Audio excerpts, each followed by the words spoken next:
ദീപ്തി 16-ാമത്തെ വയസ്സിൽ മഹാരാജ് സ്കൂളിൽ ഡിഗ്രിക്ക് ചേർന്നപ്പോൾ മുതൽ KSU വിദ്യാർത്ഥിയാണ്. അന്ന് മുതൽ എനിക്കറിയാവുന്നവളാണ്. SFIയുടെ പീഡനങ്ങളും മർദ്ദനങ്ങളും ഏറ്റു വളർന്നവളാണ്. യൂത്ത് കോൺഗ്രസ് സംസ്ഥാന ഭാരവാഹിയായിട്ടുണ്ട്, അഖിലേന്ത്യാ ഭാരവാഹിയായിട്ടുണ്ട്, മഹിളാ കോൺഗ്രസിന് അതിൻ്റെ ഭാരവാഹിയായിട്ടുണ്ട്, ഇപ്പോൾ KPCC ജനറൽ സെക്രട്ടറിയാണ്.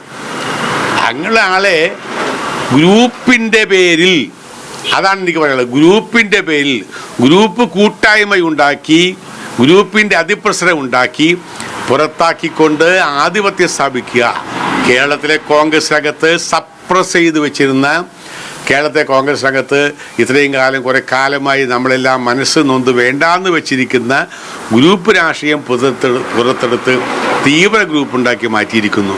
കൊച്ചി കോർപ്പറേഷനിലെ മേയർ തെരഞ്ഞെടുപ്പുമായി ബന്ധപ്പെട്ട് ഉണ്ടായ ചില വിവാദങ്ങളുണ്ട്. ദീപ്തി മേരി വർഗീസ് തന്നെ ആ വിഷയവുമായി ബന്ധപ്പെട്ട് നേരിട്ട് ചില പ്രതികരണങ്ങൾ നടത്തിയതാണ്. ഇപ്പോൾ അജയ് തറയിൽ നമ്മോടൊപ്പം ചേരുകയാണ്. ഒരുപക്ഷെ ദീപ്തി പറയുന്നതിനകത്ത് ചില താല്പര്യങ്ങൾ വർക്ക് ചെയ്തിട്ടുണ്ട് എന്ന രൂപത്തിൽ ചില കാര്യങ്ങൾ വരുന്നുണ്ട്. താങ്കൾക്ക് എന്ത് തോന്നുന്നു? ദീപ്തി പറഞ്ഞത് 100% ശരിയായ കാര്യമാണ്. KPCC നിർദ്ദേശിച്ച ഒരു മാനദണ്ഡവും പാലിക്കാതെയാണ് ഇവിടെ മേയറെ പ്രഖ്യാപിച്ചത്. ഒരു കോർ കമ്മിറ്റി ഉണ്ടായിരുന്നു. ആ കോർ കമ്മിറ്റി കൂടി 3 പേരെ അഭിപ്രായം സ്വരൂപിക്കാൻ അഭിപ്രായം അറിഞ്ഞിട്ട്, അഭിപ്രായത്തിൻ്റെ അടിസ്ഥാനത്തിലല്ല, അഭിപ്രായം അറിയാം, അവർക്കൊരു മാന്യമായ പരിഗണന കൊടുക്കണമല്ലോ കൗൺസിലർമാർക്ക്. അതിനുശേഷം വീണ്ടും കോർ കമ്മിറ്റി കൂടി ഒരു പൊളിറ്റിക്കൽ ഡിസിഷൻ എടുക്കാം എന്ന് പറഞ്ഞുകൊണ്ടാണ് അത് തീരുമാനിച്ചത്. പക്ഷെ പിറ്റേ ദിവസം വന്നപ്പോൾ ആ കോർ കമ്മിറ്റി നിയോഗിച്ച 3 പേര്, ഞാൻ, DC പ്രസിഡന്റും ടോറിക് പ്രസിഡന്റും പുറമെ CN വേണുഗോപാൽ അവിടെ അതിൽ പങ്കെടുക്കാൻ എത്തിച്ചേർന്നു. അതുമാത്രമല്ല, ആ തലേ ദിവസം കൗൺസിലർമാരുടെ അടുത്ത് ഇത്രയും കാലം ഈ ജില്ലയിൽ, ഈ സംസ്ഥാനത്തില്ലാത്ത ഒരു ഗ്രൂപ്പ് രാഷ്ട്രീയം അതിതീവ്രമായി തലേ ദിവസം രാത്രി രംഗത്തിറങ്ങി. ഓരോ ആളുകളും ഓരോ സ്ഥാനാർത്ഥിയെ പ്രഖ്യാപിച്ചു. അവർക്ക് വേണ്ടിയുള്ള വോട്ടുപിടുത്തം, അവർക്ക് വേണ്ടിയുള്ള ഗ്രൂപ്പ് നേതാക്കന്മാരുടെ സമ്മർദ്ദങ്ങൾ, അവർക്ക് വേണ്ടിയുള്ള ഗ്രൂപ്പ് നേതാക്കന്മാരുടെ വടംവലികൾ എല്ലാം നടന്നപ്പോൾ ഞാൻ പറഞ്ഞു, ഇങ്ങനെ വടംവലിയും പ്രശ്നങ്ങളൊക്കെ ഉണ്ടാക്കിയ സാഹചര്യത്തിൽ നമ്മൾ ഈ ഗ്രൂപ്പ് നേതാക്കന്മാരിരുന്ന് നിഷ്പക്ഷരാണ്, നിങ്ങൾ അഭിപ്രായം പറയണമെന്ന് പറഞ്ഞ് ചോദിക്കുന്നതിൽ അർത്ഥമില്ല, അത് അനീതിയാണ്. അതുകൊണ്ട് ഒന്നില്ലെങ്കിൽ അവരുടെ പേരെഴുതി, ഓരോരുത്തരും പേരെഴുതി, ഒരു പേപ്പറിൽ പേരെഴുതി അവർക്ക് താല്പര്യമുള്ള പേര് എഴുതണം. അല്ല, അത് പറ്റില്ല, നമുക്ക് അവരെ തന്നെ നേരിട്ട് വിളിച്ച് സംസാരിക്കണം എന്ന് പറഞ്ഞു. ഞാൻ പറഞ്ഞു, ഞാൻ ഇല്ല എന്ന് പറഞ്ഞു. കാരണം തലേ ദിവസം ഈ ആളുകളെ സ്വാധീനിച്ച ആളുകൾ തന്നെ പിറ്റേ ദിവസം വന്നിരുന്നുകൊണ്ട് ഈ നിഷ്പക്ഷ എന്ന് പറഞ്ഞ അർത്ഥമില്ലല്ലോ. അവർ അവിടെ കണ്ടു, സംസാരിച്ചു. അതിനുശേഷം നേരെ സ്ഥാനാർത്ഥിയെ പ്രഖ്യാപിക്കുകയാണ്. കോർ കമ്മിറ്റി കൂടിയില്ല. കോർ കമ്മിറ്റി കൂടണം, അത് പിന്നെ മേയറെ അങ്ങ് പ്രഖ്യാപിക്കുന്നു, ഡെപ്യൂട്ടി മേയറെ പ്രഖ്യാപിക്കുന്നു. ഞാൻ അറിഞ്ഞത് ആദ്യം തീരുമാനിച്ച ആളല്ല രണ്ടാമത് വന്നത്.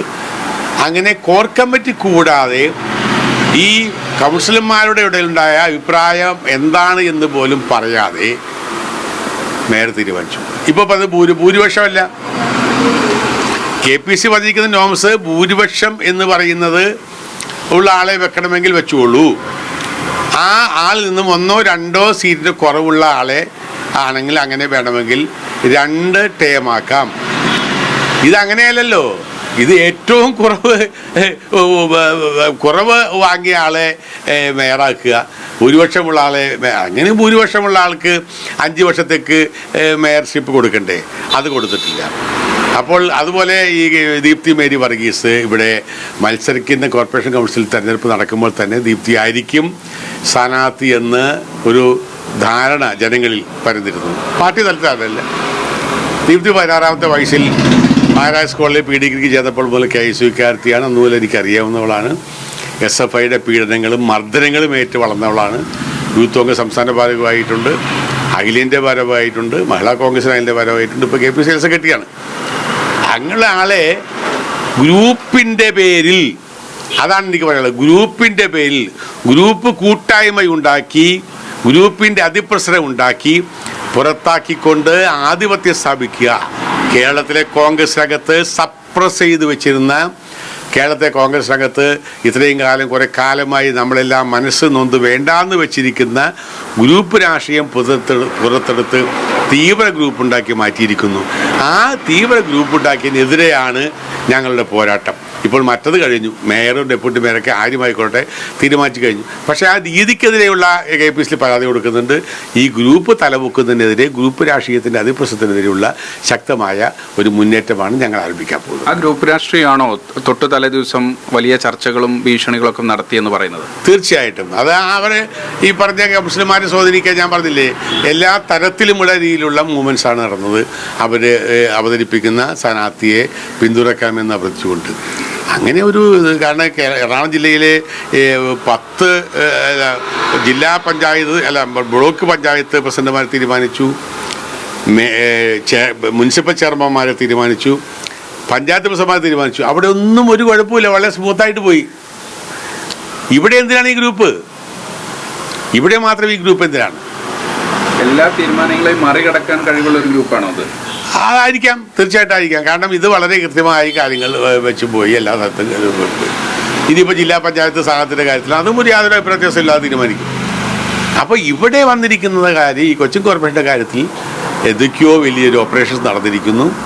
അത് ശരിയല്ല, ആ ഏർപ്പാട് ശരിയല്ല. അതിനെതിരെ ശക്തമായ നിലപാട് സ്വീകരിക്കാൻ വേണ്ടിയാണ് ഈ മാനദണ്ഡങ്ങൾ ലംഘിച്ചുകൊണ്ട് ഉള്ള തീരുമാനം, ഏകാധിപത്യപരമായ രീതിയിലുള്ള ഈ മേയർ തീരുമാനിക്കുന്ന നടപടി, ഇതിനെതിരെയുള്ള ഒരു പരാതികൾ കൊടുക്കും. ആ പരാതി മുന്നോട്ട് പോകും. ഈ KC വേണുഗോപാൽ ഉൾപ്പെടെയുള്ള ആളുകൾ ഇതിനകത്ത് ഇവർ തീരുമാനിക്കട്ടെ എന്ന നിലപാടാണ് എടുത്തത്. അല്ല, KC കേരളത്തിലെ ഈ കാര്യങ്ങളൊന്നും ഇടപെടുന്നില്ല. അതെല്ലാം ഇവിടുത്തെ കാര്യങ്ങളിൽ KPCC DCCമാർ തീരുമാനിക്കേണ്ടത് എന്ന പക്ഷമാണ് അദ്ദേഹത്തിനുള്ളത്. അദ്ദേഹത്തിന് ഞങ്ങൾ സംസാരിച്ചുമില്ല, അദ്ദേഹം ഇതിനകത്തിൽ ഇടപെട്ടുമില്ല.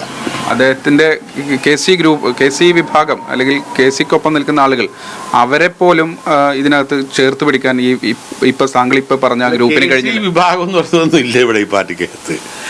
നെഹ്റു കുടുംബത്തിൻ്റെ കൂടെ നിൽക്കുന്ന കേരളത്തിലെ കോൺഗ്രസ്സുകാരുണ്ട്. വർഷങ്ങളായി നെഹ്റു കുടുംബത്തോടൊപ്പം നിൽക്കുന്ന, സോണിയാഗാന്ധിയോടൊപ്പം രാഹുൽ ഗാന്ധിയോടൊപ്പം നിൽക്കുന്ന, എന്ത് സമ്മർദ്ദങ്ങൾ ഉണ്ടായാലും നിൽക്കുന്ന ആളുകൾ എന്നതിനപ്പുറത്തേക്ക് KC ഗ്രൂപ്പ് എന്ന് പറയുന്ന ഒരു ഗ്രൂപ്പില്ല. അദ്ദേഹം അങ്ങനെ പറഞ്ഞുകൊണ്ട് ചെന്നാൽ ഞങ്ങളെ ഓടിക്കും. അദ്ദേഹം ഇതിനകത്ത് അഭിപ്രായം പറയുക പോലും ചെയ്തില്ല, ഒന്നും പറയത്തില്ല, പറഞ്ഞിട്ടുമില്ല. ഇതിനകത്ത് ഇപ്പോൾ ഈ എന്താണ് ഇനി ഇപ്പോൾ KPCCക്ക് നൽകിയ അല്ലെങ്കിൽ പരാതി? KCCക്കും DCCക്കും പരാതി കൊടുത്തു ഞങ്ങൾ. ആ പരാതി ഞാൻ കൊടുത്തിട്ടില്ല, ദീപ്തി കൊടുത്തു. ഞാനും ഈ ഗ്രൂപ്പൊന്നും നിങ്ങൾ സമ്മതിക്കത്തില്ല. ഈ ജില്ലയിലെ കോൺഗ്രസ് വലിയ ടീം വർക്കും വലിയ കൂട്ടായ്മയിലും വളർന്നു വന്നതാണ്. തീവ്ര ഗ്രൂപ്പിൻ്റെ കാലത്ത് പോലും ഐക്യത്തോടെ വളർന്നു വന്ന ഗ്രൂപ്പാണ്. ഞങ്ങളൊത്തിരി ഇൻവെസ്റ്റ് ചെയ്ത ആളുകളാണ്. ഞങ്ങൾ രക്തം ചെയ്തിട്ടുണ്ട്, ഞങ്ങൾ ജയിലിൽ കിടന്നിട്ടുണ്ട്, ഞങ്ങൾ തല്ലുകൊണ്ടിട്ടുണ്ട്. ഈ പട്ടിണി കിടന്ന് പാർട്ടി വളർത്തിയ ആളുകളാണ്. ആ ആളുകളുടെ അല്ലാതെ ഇപ്പോൾ ഒരു സുപ്രഭാതത്തിൽ കുറേ ആളുകൾ വന്നു നിന്നുകൊണ്ട് ഞങ്ങളാണ് ഈ പാർട്ടി എന്ന് പറഞ്ഞാൽ, അതാണ് ഈ ഗ്രൂപ്പ് കളിച്ചുകൊണ്ട് നേടാമെന്ന് പറഞ്ഞാൽ ഒരിക്കലും സമ്മതിക്കാൻ കഴിയില്ല. ഈ ജില്ലയിലെ പാർട്ടിക്ക് ഒത്തിരി ചരിത്രമുണ്ട്, കഥയുണ്ട്, ഒന്നിച്ചു നിന്ന പാർട്ടിയാണ്. ആ പാർട്ടിയെ ഗ്രൂപ്പ് കളിച്ച് നശിപ്പിക്കാൻ ഞങ്ങൾ അനുവദിക്കില്ല. ഇനിയിപ്പോൾ ഇതിനകത്ത് അന്വേഷണം വേണമെന്നാണോ താങ്കൾ? അന്വേഷണം വേണം, തീർച്ചയായിട്ടും അന്വേഷണം വേണം. ഞങ്ങൾ ആവശ്യപ്പെടുക, AICCക്കും KPCCക്കും ആവശ്യപ്പെടുകയാണ്. എന്ത് തരത്തിലുള്ള അന്വേഷണമാണ്? എന്താണ് ഇതിനകത്ത് സംഭവിച്ചതിനെ കുറിച്ച് വ്യക്തത ഉണ്ടാക്കണം. മാത്രമല്ല കോർ കമ്മിറ്റി കൂടാതെ മേയറെ പ്രഖ്യാപിച്ച രീതിയെക്കുറിച്ച്, അതുപോലെ എന്താണ് ആർക്കാണ് ഭൂരിപക്ഷം, ആർക്കാണ് കൂടുതൽ ആളുകൾ പിന്തുണച്ചതിനെ കുറിച്ച്, അതൊക്കെ വ്യക്തത ഉണ്ടാകണം. മറ്റൊരു കാര്യം, ഇതിനകത്ത് ഇപ്പോൾ ഈ തൊട്ട് തലേ ദിവസം നടന്ന ഭീഷണിപ്പെടുത്തൽ, അത്തരം ഏതെങ്കിലും കൗൺസിലർമാർ താങ്കളോട് നേരിട്ട് ഇത് പറഞ്ഞിട്ടുണ്ടോ? സമ്മർദ്ദമുണ്ടെന്ന് പറഞ്ഞു. തൊട്ട് തലേ ദിവസം ധാരാളം സമ്മർദ്ദമുണ്ട് പല ഭാഗത്തുനിന്ന് പറഞ്ഞു.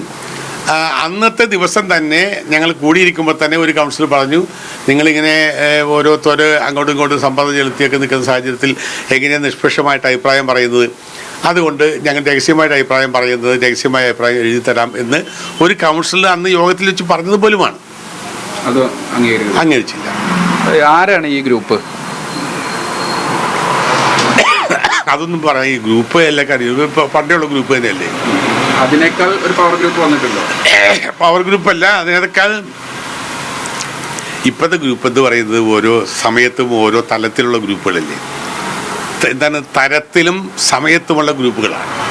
മറ്റൊരു കാര്യം, ഇപ്പോൾ ദൈത്യമേരി കേസ് സംസാരിക്കുമ്പോൾ പറയുന്നത് തെരഞ്ഞെടുപ്പിന് മുമ്പ് അവരോട് പ്രധാനപ്പെട്ട ചുമതലകൾ ഉണ്ടാകണമെന്ന് പ്രതിപക്ഷ നേതാവ് വരെ ആവശ്യപ്പെട്ടിരുന്നു, അല്ലെങ്കിൽ മുന്നിൽ നിന്ന് നയിക്കണമെന്ന് ആവശ്യപ്പെട്ടിരുന്നു എന്നാണ്. പക്ഷെ പിന്നീട് ഒരു ചർച്ചയും നടന്നിട്ടില്ല എന്ന് പറയുന്നത്. അല്ല, പ്രതിപക്ഷ നേതാവ് അവരോട് പറഞ്ഞതിനെക്കുറിച്ച് എനിക്കറിയത്തില്ല. പക്ഷേ പൊതുവായ ഒരു ധാരണ നേതാക്കന്മാർക്കിടയിലെല്ലാം കൂടി ഒരു എന്താണ് പരസ്പരം തീരുമാനിച്ച ധാരണയല്ല, എല്ലാവരെയും സംസ്ഥാനത്തിൽ നിന്നും പെരുമ്പാലത്തിൽ നിന്നും ഒക്കെ ഉണ്ടായ ഒരു ധാരണയും പബ്ലിക്കിന് കൊടുത്ത ഒരു ധാരണയും ദീപ്തി മേരി തന്നെ ചെയർപേഴ്സണാകും മേയറാകും എന്ന ഒരു ധാരണയായിരുന്നു. അത് ഈ പറഞ്ഞ പോലെ അനിയത്തിയെ കാണിച്ച് ചേച്ചിയെ കെട്ടിച്ചു എന്ന് പറയുന്ന ഒരു അവസ്ഥയായി പോയി എന്നൊരു വിലാപമായ ഞാൻ കൊണ്ടുവരുന്നത്. എന്തായാലും അതിരൂക്ഷമായ ഭാഷയിലാണ് അജയ് തറയിൽ ഈ വിഷയത്തിൽ വിമർശനം ഉന്നയിക്കുന്നത്. AICCക്കും KPCCക്കും അദ്ദേഹം പരാതി നൽകും. എന്താണ് ഇതിനകത്ത് സംഭവിച്ചത് എന്നത് സംബന്ധിച്ച് കൃത്യമായ ഒരു അന്വേഷണം വേണം എന്നതുൾപ്പെടെയുള്ള കാര്യങ്ങളാണ് മുതിർന്ന നേതാവ് കൂടിയായ അജയ് തറയിൽ മീഡിയ വണ്ണുമായി പങ്കുവെക്കുന്നത്. ക്യാമറ പേഴ്സൺ അഭിശങ്കറിനൊപ്പം അഹമ്മദ് മുസ്തഫ, മീഡിയ വൺ, കൊച്ചി.